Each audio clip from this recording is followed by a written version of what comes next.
Layout of a business letter पूरे chapter का सबसे इंपॉर्टेंट क्वेश्चन यही है। 8 मार्क का आएगा, रेयरली 4 मार्क का आएगा।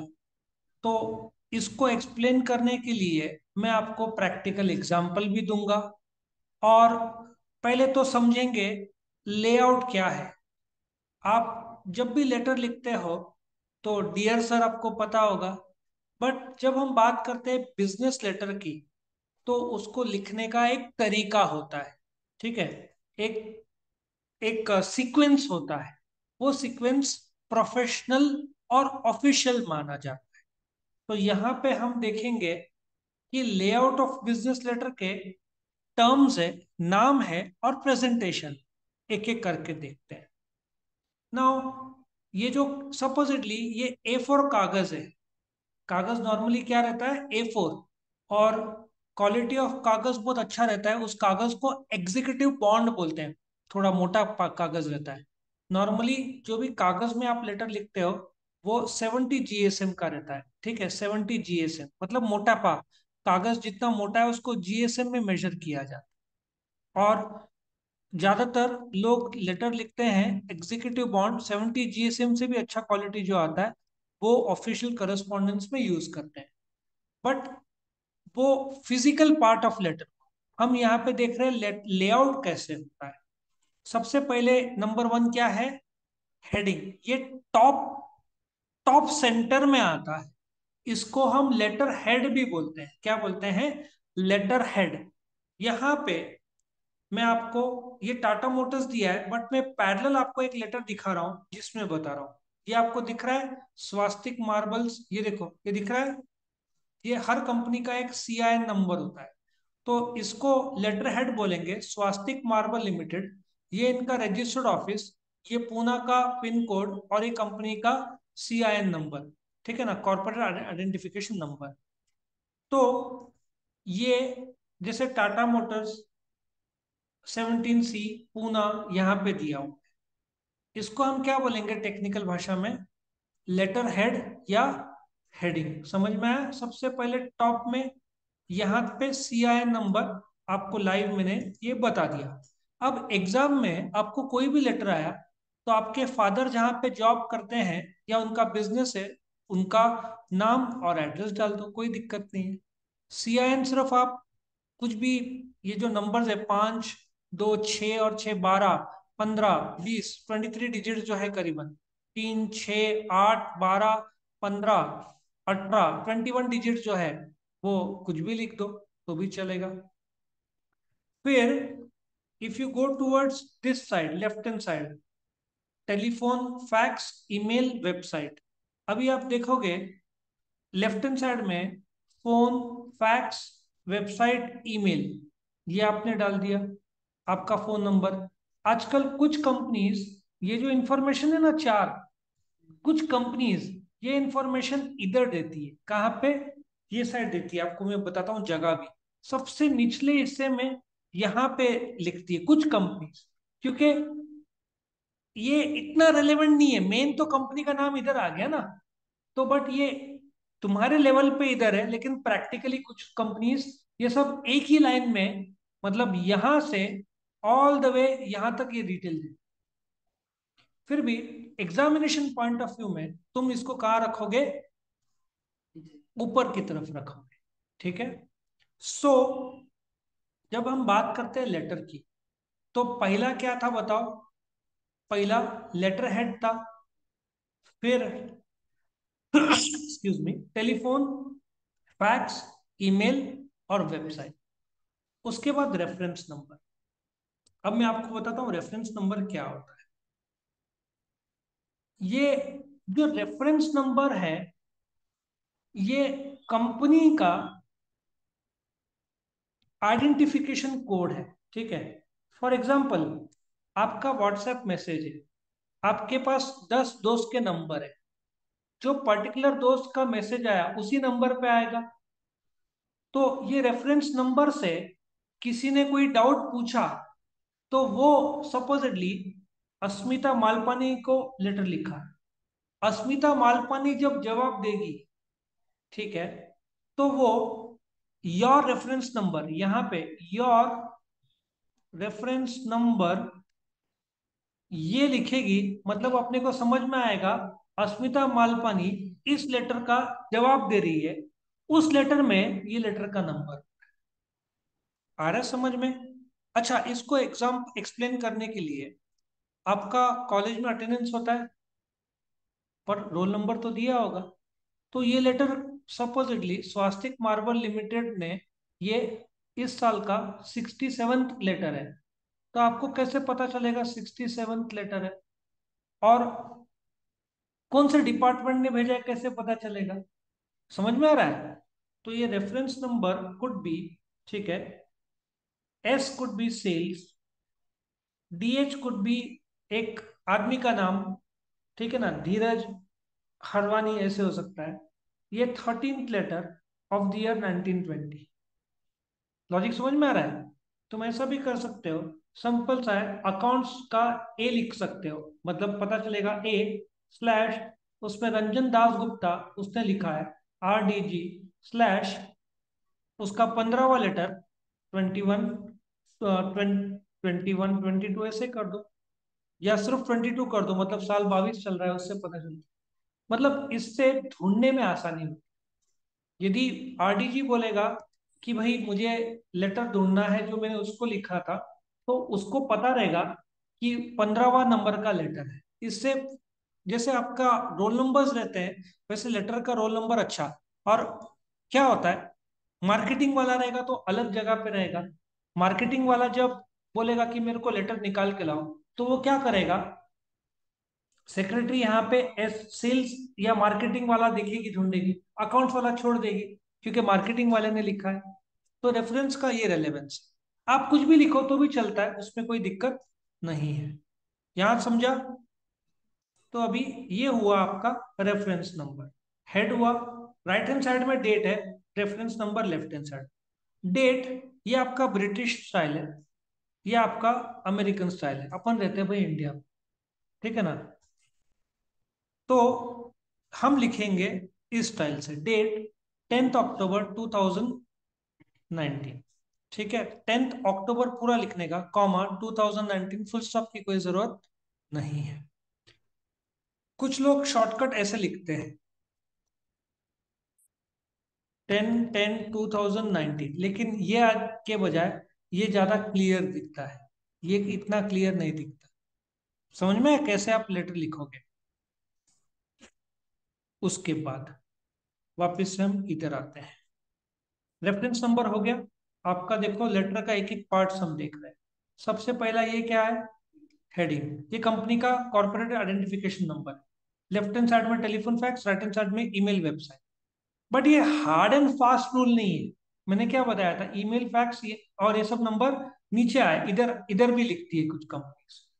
फिर आपका रेफरेंस नंबर और उसी लाइन में आप लिखोगे डेट, ठीक है। अब नेक्स्ट क्या आएगा, इनसाइड एड्रेस। मैं आपको बताता हूं इनसाइड एड्रेस ये क्या है। इनसाइड एड्रेस, अभी डू यू एग्री, ये कागज को ढक के हम ऑनवलप बोलते हैं उसको, ऑनवलप पता है ना, उसमें ये ऑनवलप हुआ। ये जो एड्रेस है, ये कुछ कंपनीज सेम एड्रेस इधर लिखते हैं, या इफ यू चेकआउट ये एड्रेस में छोटा कर दिया है। For example Amrita apartment, comma pipeline road, comma Gangapur road. मतलब इनसाइड एड्रेस ये ये ये प्लस ये आपके एनवलप में आएगा। जब आप पोस्ट से लेटर भेजते हो तो आपको डिटेल एड्रेस देना पड़ता है ना। सो एनवलप का जो आपका एड्रेस है उसका छोटा रूप इनसाइड एड्रेस में आता है। और आजकल कंपनी एक और काम करती है, ये एड्रेस जो है, ये विंडो एनवलप पता है ना, विंडो एनवलप प्लास्टिक का उसमें रहता है। आपको विंडो एनवलप में अभी बता देता हूँ, दिखेगा आपको विंडो एनवलप क्या होता है। विंडो एनवलप में अभी बता देता हूँ, उसका फोटो दिखाता हूँ तो आपको समझ में आएगा।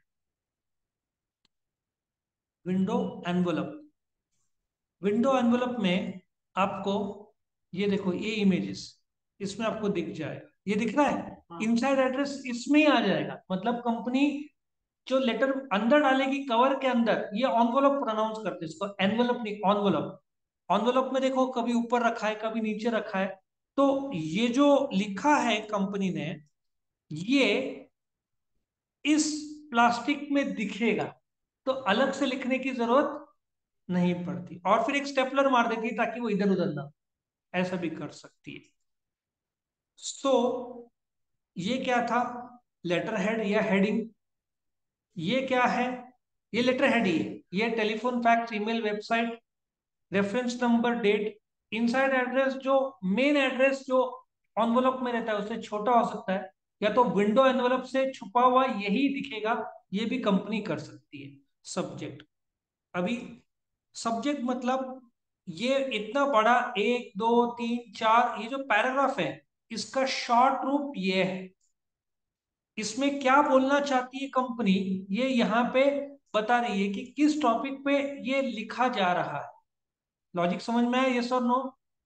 तो यहाँ पे डियर मैडम, मिसेस अस्मिता मालपानी है तो डियर मैडम। टेक्निकल भाषा में इसको हम सैल्यूटेशन बोलते हैं। नाउ डेट हो गया, रेफरेंस नंबर हो गया, सब्जेक्ट हो गया। कीप इट शॉर्ट, ये 2 3 लाइन का लिखने का नहीं। कुछ लोग सब्जेक्ट शॉर्ट लिखते हैं, या कुछ लोग, ये देखो इधर शॉर्ट लिखा है SUB, ये अंडरस्टूड है, सब्जेक्ट है। अब वो जमाना चला गया पूरा लिखने का, अभी सब शॉर्ट। आजकल ना ये जो फोन भी नहीं, फोन का सिंबल आता है, टेलीफोन का देखा होगा ना सिंबल। आजकल ये फोन फैक्स भी लिखते नहीं, आजकल वेबसाइट, ईमेल, ये एक प्रकार का जीमेल का सिंबल आ जाता है। समझ में आया? तो ये सब आजकल लिखते नहीं है, आजकल टेक्नोलॉजी थोड़ा सा आगे आ गया, वक्त आगे बढ़ गया। तो ये जो डियर सर और रिस्पेक्टेड, बच्चे इसमें कंफ्यूज करते हैं। स्टूडेंट्स पूछते हैं कि डियर सर रिस्पेक्टेड कब लिखने का, तुम जब टीचर्स को लिख रहे हैं तभी रिस्पेक्टेड यूज होता है, बाकी सब जगह डियर सर। और बाय चांस आप किसको, मेसर्स, पार्टनरशिप को लिख रहे हैं, तो शब्द यूज होता है MS या मेसर्स। ठीक है, MSSRS, मेसर्स, इसको लिख रहा है। मतलब बोलने का तात्पर्य है कि ये जो आपका सैल्यूटेशन है, अभी यहाँ पे मिसेज, आपको पता है शादीशुदा है, लेकिन पता नहीं है, तो आप मिस लिखोगे। ठीक है, कि अनमैरिड है। अनमैरिड को इंग्लिश में स्पिंस्टर बोलते हैं, मतलब जो मैरिड नहीं है। ठीक है, लेकिन आपको ये भी नहीं पता, ये भी नहीं पता, तो बेस्ट है मैसेज लिख दो, सेफ्टी, कोई टेंशन ही नहीं रहेगा। ठीक है ना? तो ये बहुत संभालने का। वो शादीशुदा नहीं और मिसेज लिखोगे तो चिढ़ जाएगी, मिस लिखोगे तो भी कुछ लोग अप्रिशिएट नहीं करते, तो बेस्ट है क्या लिखोगे, मिस्टर्स, ये लिख सकते हो। अच्छा, ये जो हमने देखा सैल्यूटेशन, सैल्यूटेशन किसको बोलते हैं, डियर सर जो बोलते हैं ना इधर, ये। और फिर शुरू होता है आपका बॉडी ऑफ लेटर। ये जो पार्ट है, ये 1 2 3 पैराग्राफ, 3 या 4 पैराग्राफ का, इसको बॉडी ऑफ लेटर बोलते हैं, ये सबसे मेन पार्ट। लेकिन बॉडी ऑफ लेटर को 3 पार्ट्स में इसलिए बांटा गया है कि सबसे इंपॉर्टेंट पार्ट इंट्रोडक्शन। अब जैसे किसी ने जॉब के लिए मेरे पास अप्लाई किया, मैं क्या बोलूंगा, we thank you for your letter dated so and. या तू जब अप्लाई करता है कंपनी में जॉब के लिए, क्या बोलेगा, this is, I wish to apply for the post of accounts manager in respect of the advertisement that I saw at the time of the dated so and. फिर तू main paragraph, मतलब कभी भी first paragraph just introduction के तौर पर रहता है कि हम आपको बताना चाहते हैं, मेन हमेशा सेकेंड पैराग्राफ में काउंट होता है। सो ये इंट्रोडक्टरी पैराग्राफ है, ये मेन पैराग्राफ है, ये। ठीक है, और यहाँ पे तुम क्या करते हो, कंक्लूड करते हो। सो आपका जो बॉडी ऑफ लेटर है, ठीक है, उसको फर्स्ट पैराग्राफ, मेन और क्लोजिंग पैराग्राफ में बांटा जाता है। समझ में आ रहा है? सो फर्स्ट पैरा, ये इंट्रोडक्शन बोलता है कि आई हैव रिसीव या I wish to apply for the post of so and so. फिर मेन पैराग्राफ में तो बोलेगा कि मेरा क्वालिफिकेशन ये है। क्लोजिंग पैराग्राफ में I respect a response from you at the earliest. ठीक है, I appreciate you responding at the earliest. अच्छा, ये खत्म होने के बाद कभी भी थैंकिंग यू से लेटर क्लोज करते हैं, थैंकिंग यू के बाद में क्या चाहिए, कॉमा। और फिर योर्स फेथफुली, इसको कॉम्प्लीमेंट्री क्लोज बोलते हैं। क्या बोलते हैं? कॉम्प्लीमेंट्री क्लोज बोलते हैं, योर्स फेथफुली। अब क्या होता है, इस लेटर के साथ तुम कुछ जोड़ोगे तो एनक्लोजर आएगा, और ये लेटर और दो तीन जगह जाएगा, इन्होंने लिखा नहीं है, मैं बता दूं। इसको सीसी बोलते हैं, कार्बन कॉपी। कार्बन कॉपी ये मे बी मार्केटिंग को जाए, मार्केटिंग डिपार्टमेंट को जाए, मे बी परचेज डिपार्टमेंट को जाए, तो एक सीसी भी आप लिख सकते हो, लेकिन ऑफिशियल लेटर्स में सीसी अवॉइड करते हैं लोग लिखना। तो एक बार रिवाइज करें। सबसे पहले देखो, सिग्नेचर आ गया, एनक्लोजर कुछ जोड़ा है तो आ गया, सीसी इन लोगों ने दिया है। और कुछ मिस हो गया तो पोस्टस्क्रिप्ट लिखते हैं, लेकिन पोस्टस्क्रिप्ट आजकल नहीं लिखते हैं। कुछ भूल गए लिखना, आप यहाँ पे कुछ मिस कर दिए तो यहाँ पे पीएस नाम से डाल सकते हैं पोस्टस्क्रिप्ट, कि भाई हम यहाँ पे कुछ लिखना भूल गए तो इधर लिखना है। लेकिन बिजनेस लेटर में कोई पोस्टस्क्रिप्ट लिखता नहीं, तो पता चल जाता है कि सामने वाला कैजुअली लिख रहा है, इज्जत खराब होती है ना। तो पोस्टस्क्रिप्ट कोई लिखता नहीं है। तो इसको क्या बोलेंगे बोलो? हेडिंग या लेटर हेड। ये क्या होएगा आपका? Phone, fax, website, email. ये क्या है? रेफरेंस। ये क्या है? डेट। ये क्या है? Inside address. ये क्या है? सब्जेक्ट। इसको क्या बोलते हैं? सैल्यूटेशन। ये क्या है? Body of letter, introduction, main body और कंक्लूजन, फाइनल पैराग्राफ। और ये थैंकिंग यू, इसको क्या बोलते हैं? Complimentary close. Yours faithfully for, ये एफ इन्होंने कैपिटल रखा है, कैपिटल नहीं होगा, छोटा होगा, ठीक है? ये एफ ऐसे रखना। ओके। उसके बाद sign Usha Surti, company secretary. Enclose क्या क्या जोड़ा है वो इधर साथ। तो इफ आप इसका प्रोफर्मा देख लोगे तो ये रहा, ये देखो, आ गया लेटर हेड, कंपनी का नाम, telephone, fax, email, website, reference number, date, inside address जो एनवलप से थोड़ा छोटा होगा, सब्जेक्ट सैल्यूटेशन मतलब dear sir, dear madam, body of letter तीन, introduction, main, conclusion, complimentary course, your faithfully, signature, enclosure, और डिपार्टमेंट जैसे कि ये जो रेफरेंस नंबर है, सेल्स है, तो हो सकता है ये एक्स्ट्रा परचेज और अकाउंट्स को भी जाए। यही लेटर का कॉपी दो तीन जन को जाएगा, इसको कार्बन कॉपी बोलते हैं। तो ये दो तीन जन को जाएगा। तो ये था आपका layout of a business letter. बहुत इंपॉर्टेंट है, एग्जाम में 8 मार्क का जरूर पूछेंगे, और रट्टा भी मारने की जरूरत नहीं। टॉप में हेडिंग एक एक करके आगे जाओ, पूरा याद हो जाएगा। तो यहाँ पे अपना layout of a business letter खत्म होता है। Thank you for watching.